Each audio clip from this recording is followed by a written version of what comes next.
They say family never abandons you, but what if the very people you trust the most choose pleasure over responsibility? I came home from work unannounced, expecting love, laughter, and maybe Grandpa waiting in his old rocking chair. Instead, I opened the door to silence, and that silence led me straight into a nightmare. My name is Emily. I'm 27 years old. Last Friday, after finishing a long week at work, I decided to do something I hadn't done in months. I came straight home, unannounced. I thought it would be the perfect surprise for my parents. Maybe Mom would be in the kitchen cooking her famous pasta, Dad watching TV, and Grandpa would be sitting by the window, smiling the moment he saw me. But when I walked in, nothing. The house was dark. No sound of clattering dishes. No TV. No footsteps. Just emptiness. I called out, "Mom, Dad, Grandpa?" My voice echoed, but no one answered. At first, I laughed nervously, thinking maybe they'd stepped out for groceries or dinner. But then, I saw something on the counter. A letter. Not just any letter, it was from the hospital. My hands trembled as I opened it, and my heart nearly stopped when I read the words, "Critical condition. Patient.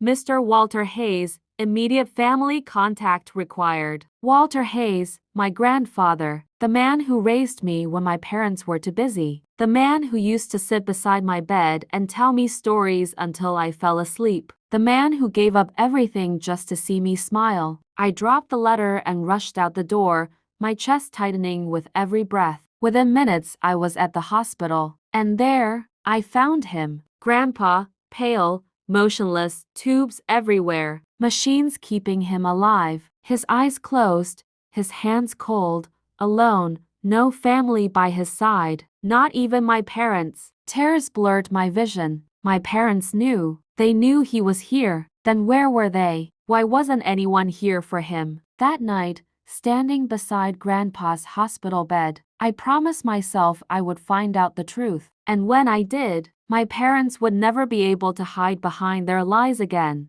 I stood frozen beside Grandpa's bed, my heart pounding louder than the beeping monitor next to him. The air smelled of antiseptic and despair. His skin looked so fragile, almost transparent under the harsh white light. For a moment, I couldn't breathe. "Are you family?" A nurse approached me gently, her voice careful. "Yes, I'm his granddaughter," I whispered, wiping my tears quickly. Where are my parents? Have they been here?" The nurse hesitated, glancing at her clipboard. Her silence was answer enough, but I needed to hear it. "Your parents were contacted 4 days ago," she finally said. "The hospital called twice. We even left messages, but no one came. You're the first family member to show up." 4 days, my chest tightened as if someone had punched me. 4 days, Grandpa lying here, fighting for his life alone. And my parents, what excuse could they possibly have? I felt anger bubbling up,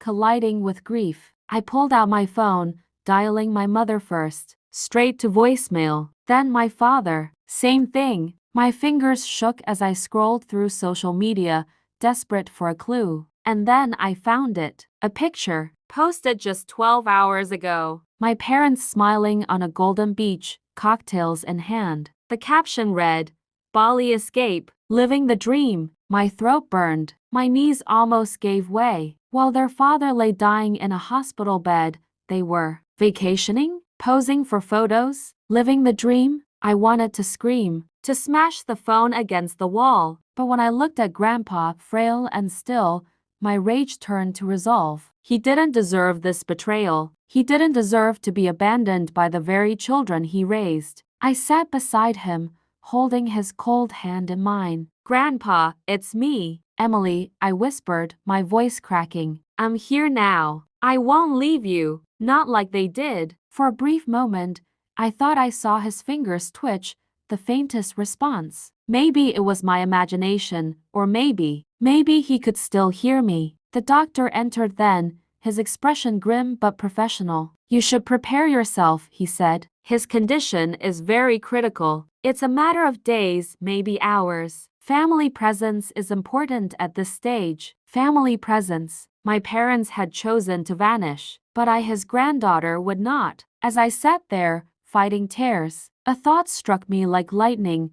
If my parents could abandon him so easily, what did that mean for me? Would I too, someday, just be an inconvenience to them, something to push aside for their own comfort? No. I clenched my fists. This cycle had to end. And if my parents thought they could hide behind their lies, smiling for vacation photos while the man who gave them everything lay dying, they were wrong, very wrong. I sat in the stiff hospital chair, my eyes fixed on Grandpa's still form. The rhythmic beep of the monitor was the only thing reminding me he was still alive. My phone lay in my lap, screen glowing with my parents' smiling faces from Bali. The rage inside me wouldn't let me stay silent any longer. I hit the call button once, twice, on the third attempt. My mother finally answered. The screen lit up with her face, golden tan, oversized sunglasses, palm trees swaying behind her. Emily, oh honey, what a surprise. You're home. Her voice was light, cheerful, as if nothing was wrong. I bit my lips so hard I tasted blood. Mom, do you have any idea where I am right now? She tilted her head, confused. At home, did you? No, I snapped, my voice shaking. I turned the camera, showing Grandpa lying motionless in the ICU bed. I'm at the hospital, with Grandpa, who's on life support, who's been here for days, alone, while you and Dad sip cocktails in Bali. Her smile faltered. For a moment, just a moment, I saw guilt flash across her face, but then it hardened. Oh, sweetheart, we told the hospital we were out of the country. What could we have done? He's old. These things happen. My hands trembled. Old? He's not just old, he's your father. The man who gave up everything for you. The man who raised me when you were too busy. And you left him here, to die alone? Dad's voice entered the frame, casual, almost annoyed. Emily, calm down. We needed this trip. Do you have any idea how stressful our lives have been? Bali was booked months ago. We can't just cancel everything because the old man's body is failing. That's life. I stared at them, my stomach churning. How could they say that? How could they reduce Grandpa's entire existence to a failing body? You abandoned him, I whispered. And you abandoned me. Do you know what it feels like to walk into that hospital and see him lying there, wires everywhere, with no one by his side? Do you? Mom sighed, adjusting her sunglasses as if the conversation bored her. Emily, you're overreacting. He doesn't even know who's there. You're young, emotional. Try to understand. We can't put our lives on hold every time he coughs. Something inside me snapped. I wanted to reach through the screen and shake them, scream at them, make them feel the pain they had caused. But instead, I spoke through gritted teeth. You chose Bali over your own father. One day, you'll know what that feels like. And when that day comes, don't expect me to be there for you. There was silence. My parents exchanged a glance, clearly shocked by my words. Dad opened his mouth to respond, but I ended the call. The image of their sunlit beach disappeared, replaced by the sterile walls of the hospital room. I looked at Grandpa again. His chest rose and fell with the help of machines. I took his hand and whispered, "You're not alone. Not while I'm here. I'll be the daughter they should have been." As I said it, his eyelids fluttered. Just a flicker, but enough to make my heart leap. Was he trying to hold on? Was he waiting for me? At that moment, I knew this wasn't just about sitting by his side. This was about justice, about making sure my parents faced the weight of their choices. And I promised myself I would not let them escape the consequences. Not this time. I stayed in that chair all night. The hospital lights never dimmed, the air never grew warmer, but I didn't move. I couldn't. Every time I closed my eyes, I saw Grandpa as he used to be, not this fragile body on a machine, but the man who had carried me on his shoulders, who had cheered at my school plays louder than anyone else. I remembered the summers I spent at his small cottage outside town. He would wake me up at dawn, lead me to the lake, and teach me how to fish. He'd pack peanut butter sandwiches and say, "Emily, life isn't about catching the biggest fish, it's about patience." I'd roll my eyes as a child, but now those words echoed like prophecy. I remembered the nights when storms shook the windows, and I would run to his room, terrified of the thunder. He'd pull me close, wrap me in a blanket, and tell me stories of bravery knights, warriors, even astronauts who defy the darkness. "You're braver than you think," he'd whisper. "Never let fear decide for you." He never let me feel alone, not once. And now, here he was, alone, because my parents, the very people who owed him everything, had chosen cocktails and beaches over his final days. The anger boiled again, hotter this time, but beneath it was grief so deep it felt like drowning. I wanted to scream at the world, at the unfairness of it all. But when I looked at his face, so still, so vulnerable, I realized something else. I couldn't waste my strength on anger alone. I leaned closer, whispering, "Grandpa, it's me, Emily. Remember when you taught me to ride my bike? I fell, and I cried, and you ran to me before anyone else. You held me until I stopped shaking. That's what you always did. You never let me fall alone. And now, I swear, I won't let you fall alone either." A tear slipped down my cheek, landing on his hand. For a moment, his fingers twitched again. Was it a reflex, or was he hearing me, holding on for me? The nurse came by quietly, adjusting the four. She gave me a soft, pitying smile. "He's lucky to have you," she said. Her words cut deeper than she knew, because he should have had them, his own children, my parents. But instead, he only had me. I thought of the video call, of my mother's cold excuses, of my father's casual dismissal. They had once been children to children, raised by this same man, fed by his sacrifices, protected by his hands. And now, they were laughing in paradise while he struggled for every breath. The injustice lit a fire inside me. This wasn't just neglect, it was betrayal. And betrayal demanded a price. I took a deep breath, brushing a strand of hair from my face. "Grandpa, I don't know if you can hear me, but I promise you this: what they've done will not be forgotten. They will pay for this. Maybe not with money, maybe not today, but they will feel the weight of their choices. Just like I feel the weight of your hand in mine right now." His eyelids fluttered again, just slightly. My heart clenched. It was as if he was telling me he understood, as if he was passing the torch to me. And in that sterile, cold hospital room, I made a vow. I would not only stay by him until the end, I would make sure my parents faced the truth they tried so hard to escape. They had abandoned him, but I would never abandon him, and I would never let them forget it. The next 2 days blurred into one long stretch of waiting. I barely left Grandpa's side, except to grab quick cups of bitter hospital coffee. His condition stayed critical, no better, no worse. The machines kept him breathing, but every beep of the monitor felt like a countdown. On the third morning, just as I was drifting into a light sleep with my head resting against the chair, I heard hurried footsteps, voices. I lifted my head, and my chest tightened. My parents. Mom swept into the room first, designer sunglasses still perched on her head despite the gray hospital lights. Dad followed, dragging their expensive luggage behind him, as if they had come straight from the airport. "Emily." Mom's voice was too bright, too sharp. "Oh, thank goodness you're here." We rushed as soon as we landed. I rose slowly, my jaw clenched. Rushed? My eyes flicked to their rolling suitcases, their tropical shirts still smelling of sunscreen. "You rushed here after finishing your vacation, while Grandpa has been fighting for his life alone for almost a week." Dad sighed,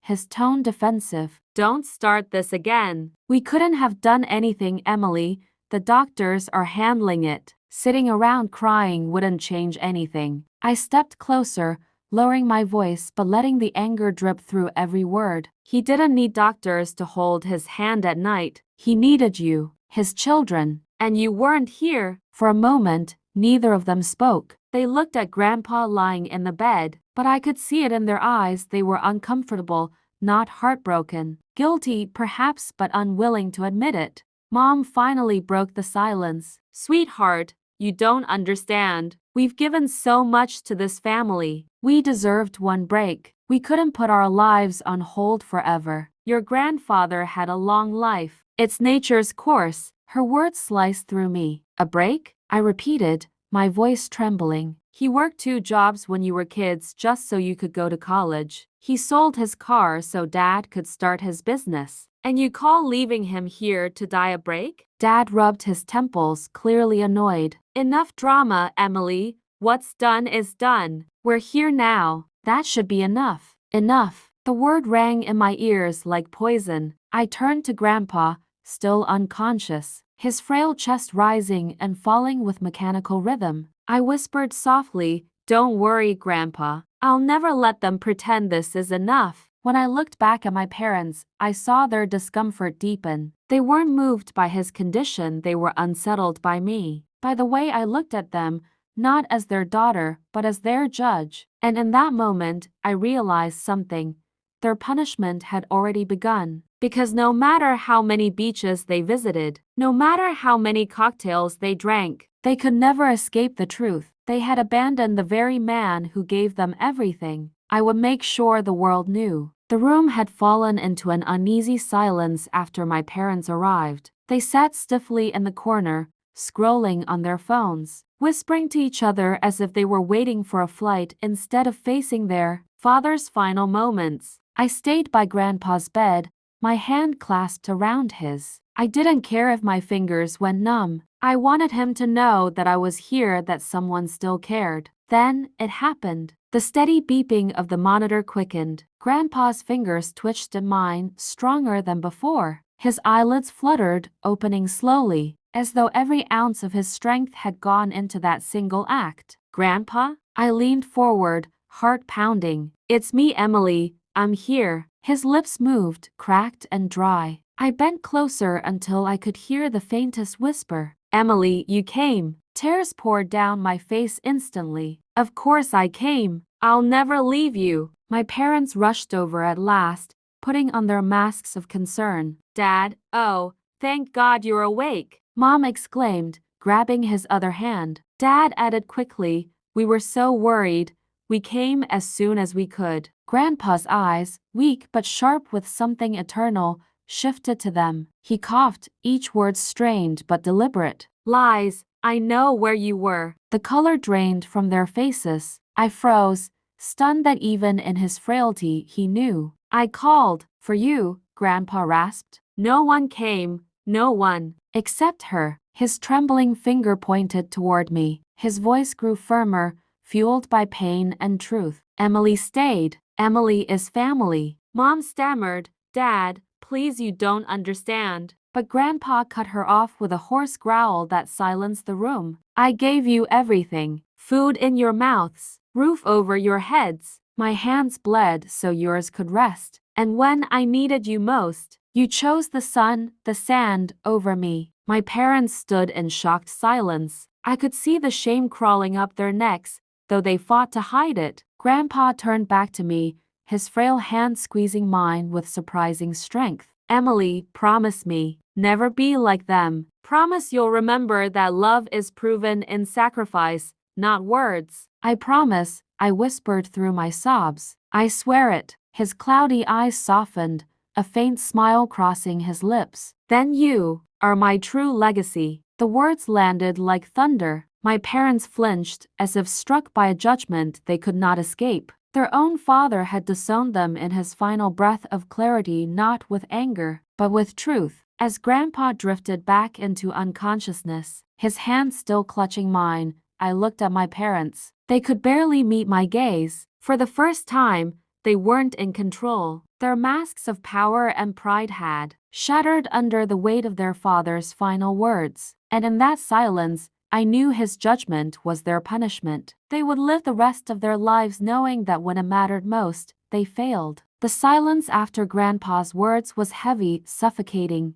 My parents stood frozen, as though every excuse they had rehearsed had been ripped away. For once, they couldn't hide behind their polished smiles or practice lies. I stayed still, clutching his hand, afraid that if I let go, the weight of this moment would slip through my fingers. A quiet knock broke the tension. The door opened and an older man in a suit stepped inside. His presence carried authority, yet his eyes were kind. He carried a leather folder under his arm. "Excuse me," he said softly, addressing me. "I'm Mr. Collins, your grandfather's attorney. He asked me to come as soon as he was stable enough for visitors." My parents stiffened. I felt the air change instantly. Dad's eyes narrowed. "Attorney? What are you doing here?" Mr. Collins gave a polite nod but ignored the hostility. "Mr. Hayes requested I bring his updated will. He made adjustments a few weeks ago anticipating difficult times." Mom forced a smile. "Oh,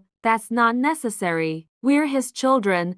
We'll take care of everything when the time comes." Grandpa stirred at her words, his voice raspy but sharp enough to cut. "No, you won't." The room froze. Grandpa's eyes cracked open again, burning with determination. "I changed everything. They don't deserve, not after what they've done." Dad stepped forward, his tone suddenly desperate. "Dad, wait, you don't mean that. We've been there for you all our lives." "Lies," Grandpa's voice thundered, stronger than it had been in days. The monitor beeped rapidly with his agitation. "You abandoned me. You left me to die alone. My wealth, my home, my memories, they go to the one who proved love, Emily." The words crashed over me like a storm. My heart pounded as I gripped his hand tighter. "Grandpa, you don't have to." But he cut me off with a weak smile. "It's not about money, Emily. It's about truth. They chose selfishness. You chose love. My legacy belongs with you." Mr. Collins stepped forward,